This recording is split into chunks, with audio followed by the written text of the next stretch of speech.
हल मास्तर तुंहिंजा बोल इल्म जी रोशनी खणी ॾीए सां ॾीओ ॿारण आयो आहीं ऐं तूं असांजी जाइल क़ौम खे तालीम ॾियण आयो आहीं ताकी उन मां पढ़ी को जज या वकील थिए ऐं असां लाइ वरी फांसी जो फंदो तयारु करे। हल मास्तर तुंहिंजा बोल। ए जाइल डाड़ियल अॼु अगरि तुंहिंजे पेट में तालीम हुजे हा तूं मूंसां ईअं न ॻाल्हाई हा।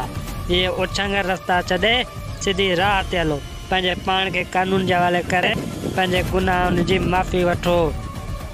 अरे बंद कर पंहिंजी बकवास, तूं सोच तुंहिंजो अॼु छा थींदो।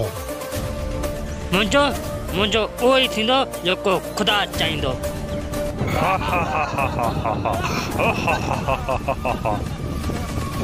अरे तुंहिंजो ई ख़ुदा त मूंखे तुंहिंजो मलाइक करे मोकिलियो आहे। तुंहिंजो अॼु छा थो कयां।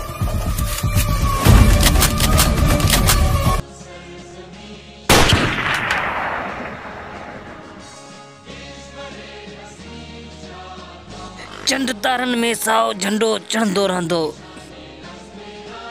दिल दुश्मन सां हर मैदान में लड़ंदो रहंदो।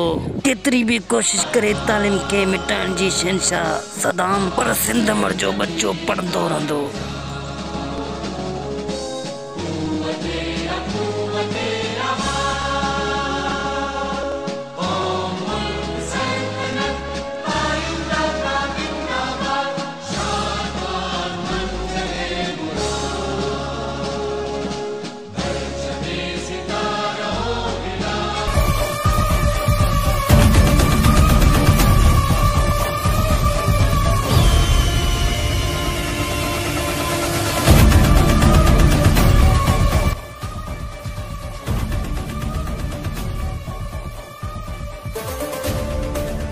तूफान हुजे या मींहुं माण्हू न मारिया, अहिड़ो ख़ाली न आहे को ॾींहुं।